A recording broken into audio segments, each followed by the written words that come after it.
Jordan Peterson was voice millions relied on to navigate chaos. He built a life around the belief that meaning is forged through suffering, that responsibility is the antidote to despair, and that confronting life's darkness requires facing it directly. His words, lectures, and books guided people through addiction, grief, and purposelessness. But in 2025, the man who taught the world how to endure crises faced his own. A sudden collapse of health forced him into intensive care, leaving him unable to speak for weeks. The same person who had analyzed suffering from the safety of academia found himself submerged in it without distance. His story is more than illness. It is a testament to endurance, the fragility of the human body, and the unseen cost of carrying truth while being constantly watched. Humble beginnings in Alberta, Jordan. Bernd Peterson was born on June 12, 1962, in Edmonton, Alberta, and raised in Fairview, a small, frost-bitten town in northwest Canada. His upbringing was far from privileged. His father, Walter, was a schoolteacher, and his mother, Beverly, a librarian at a local college. They were not wealthy or well-connected, but they were present and valued learning, cultivating an environment where intellectual curiosity thrived. Surrounded by books, Jordan began exploring ideas that would later define his life. Early influences included Solzhenitsyn, Orwell, Huxley, and Ayn Rand, authors unflinching in their examination of totalitarianism, human suffering, and moral complexity. These readings unsettled young Jordan, planting seeds of curiosity and unease that never fully resolved, shaping his lifelong quest to understand the structures that allow humans to create both meaning and chaos. Early intellectual awakening. As a teenager, Jordan joined the New Democratic Party, driven by idealism and a belief that political systems could fix societal problems. However, exposure to history and literature revealed a deeper question.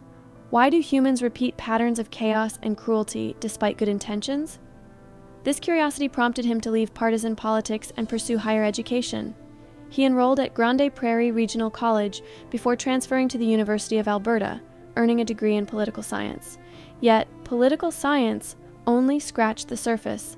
The deeper mysteries, why people embrace destructive ideologies, what separates meaningful lives from collapse, lived in psychology. His intellectual trajectory was now set, moving from abstract political theory to the intimate study of human behavior and suffering. From political science to psychology, Jordan returned to the University of Alberta for a second degree in psychology, graduating in 1984. He then pursued doctoral studies at McGill University under Robert O. Peel, a leading researcher on addiction and aggression. Peterson's work focused on identifying psychological markers that predispose individuals to alcoholism, aggression, and destructive behaviors. By combining clinical research with philosophical and literary insight, he began constructing a framework for understanding human suffering and the moral structures that govern behavior.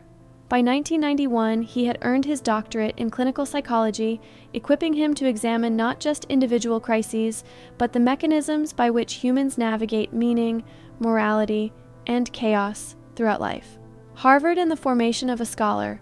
From 1993 to 1998, Jordan taught at Harvard University, focusing on personality, aggression, substance abuse, and belief systems. He was not yet a public figure, but was intensely committed to his students and research. Harvard students described him as transformative, someone whose intellectual rigor forced them to confront the consequences of their own ideas. Peterson emphasized that ideas shape lives, and understanding the human psyche was not abstract. It carried real consequences. During these formative years, he honed the analytical skills and clinical insight that would later inform his writings and public teachings, combining research with a deep concern for practical application. Returning to Canada and private practice. In 1998, Peterson returned to Canada and joined the University of Toronto faculty. Alongside academic duties, he maintained a private clinical practice, seeing roughly 20 patients per week. He began developing lectures on mythology, psychology, and meaning structures that sustain civilization. In 1999, he published his first book, Maps of Meaning: The Architecture of Belief, a dense and ambitious work exploring how humans construct meaning from chaos. While initial sales were modest, his ideas were already spreading through his lectures and clinical work, setting the foundation for a future public impact. This phase was marked by careful intellectual development, away from media attention, and defined by substance rather than fame. The viral moment, political controversy. In 2016, Peterson uploaded a series of YouTube videos titled Professor Against Political Correctness. He refused to use gender-neutral pronouns mandated under Canada's Bill C-16, framing it as compelled speech. The videos went viral, rapidly accumulating millions of views and attracting global attention. Peterson became a lightning rod for debates on free speech, ideology, and societal norms. The controversy propelled him from academic obscurity to international recognition, yet the intensity of public scrutiny was unprecedented. While supporters praised his courage, critics labeled him dangerous. The viral moment transformed his life, thrusting him into relentless public engagement, with interviews, debates, and online discourse expanding exponentially, demanding energy and focus he had never previously required. 12 Rules for Life and Global Influence. By 2018, Peterson published 12 Rules for Life, an antidote to chaos, a book blending psychology, mythology, evolutionary biology, and clinical wisdom into actionable guidance for navigating life. The book sold over 10 million copies worldwide and established him as one of the most influential public intellectuals of his generation. His global reach included podcasts, interviews, and speaking tours. Despite the visibility and acclaim, the pressure of constant public engagement took a toll. Critics attacked him relentlessly, and his work was often misrepresented or weaponized in political discourse. Peterson was performing at an unsustainable pace, balancing global influence with private life, while his body quietly began signaling distress beneath the surface. Health crisis and personal collapse. By 2019, the strains of fame and an extreme diet to manage autoimmune and depressive symptoms intersected with a dangerous dependency on benzodiazepines prescribed for anxiety and tension. The medication, initially helpful, led to physical dependence and a severe withdrawal syndrome that debilitated his nervous system. Concurrently, his wife Tammy battled Bellini duct carcinoma, a rare and aggressive kidney cancer. Peterson faced a dual crisis, managing his neurological collapse while caring for a seriously ill spouse. Conventional treatment in North America was deemed inadequate, prompting a move to Moscow, where he underwent a medically induced coma to stabilize his nervous system.